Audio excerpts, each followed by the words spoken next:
Voici les 10 plus beaux dunks de l'histoire avec un très jeune et svelte Shawn Kemp qui pète un dunk arrière en 2 temps.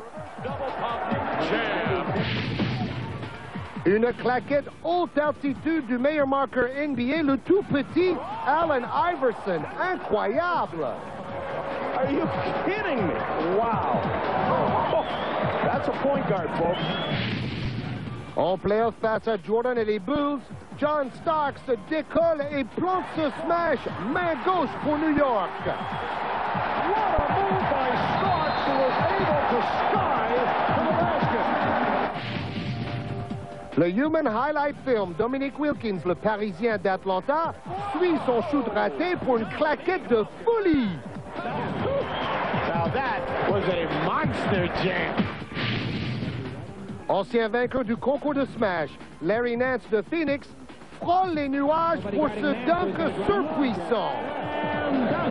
Did you see how high he went? Le micro-meneur d'Atlanta, Spud Webb, 1m72, gagne un concours de smash face à Dominique Wilkins avec ce smash arrière. Quel timing, n'est-ce pas, Michael Jordan? Another 50 for Spud Webb. Clyde the Glide Drexler de Portland plane dans l'espace.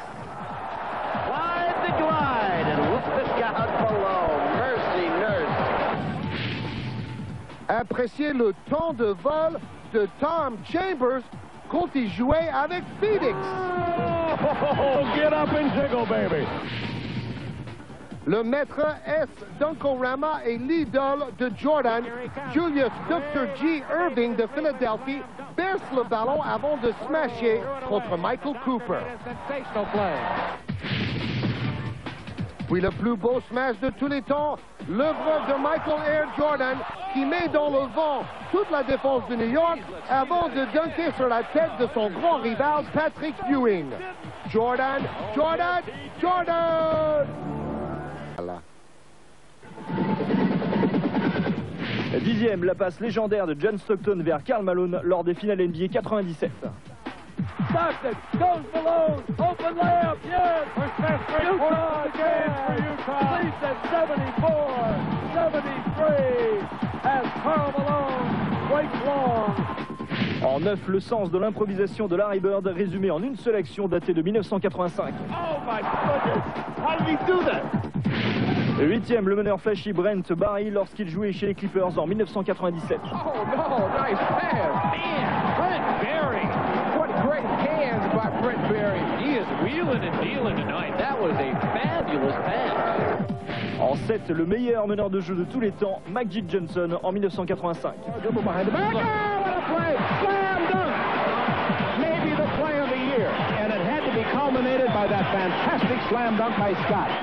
6e, Sir Charles Barkley n'est pas qu'un immense dunker, c'est aussi un grand passeur. En voici la preuve datée de 1990.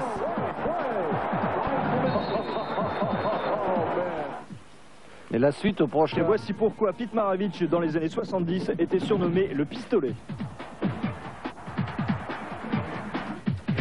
4e, en 1987, le génie de Larry Bird ne connaissait déjà plus aucune limite.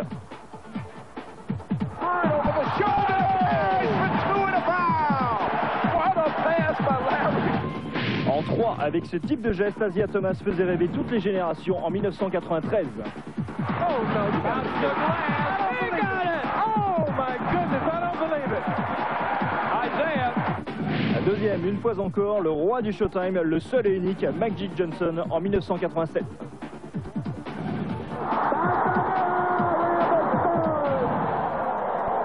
Magic Johnson laying at the top of the key on his back.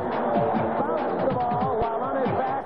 Mais la plus belle passe de tous les temps, regardez bien, appartient à Joe Dumars, tout simplement impensable, c'était en 1990.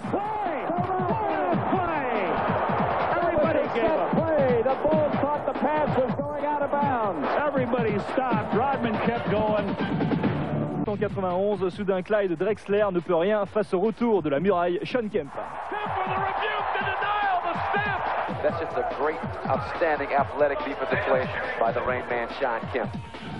En 9, un double contre de l'amiral David Robinson face aux Hornets, daté de 1993.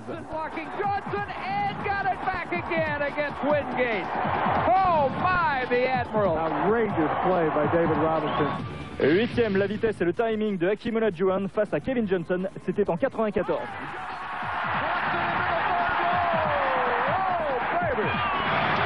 En 7, voici pourquoi Sir Charles Barkley était surnommé en 1995 le bébé TGV. And Drexler will come down. Yeah, look at that block.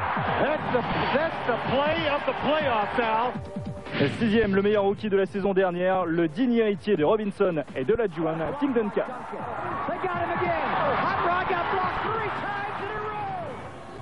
Bonjour. En 5, depuis cette soirée de 88, Michael Jordan hante toutes les nuits de Patrick Ewing.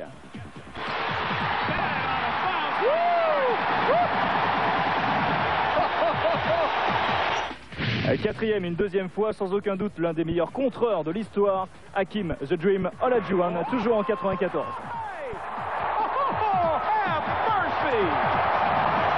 En 3, un autre contre d'anthologie daté de 94, signé LaFonso Ellis, l'ailier de Denver. Are you kidding me? Alfonso Ellis took it right away from him.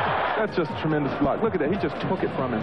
Deuxième, le retour du bébé TGV, Sir Charles Barkley, en 1987, face à Cleveland. How about that? And that. Need I say more? Look where he is. Look where he is. He's under the bench. Mais le meilleur contre de tous les temps, daté de 1992, nous vient des 2,30 m de Manu Ball, tout simplement impensable. There's one. Clean block. There's two. There's three. Will they ever learn, Matt Lucas has said.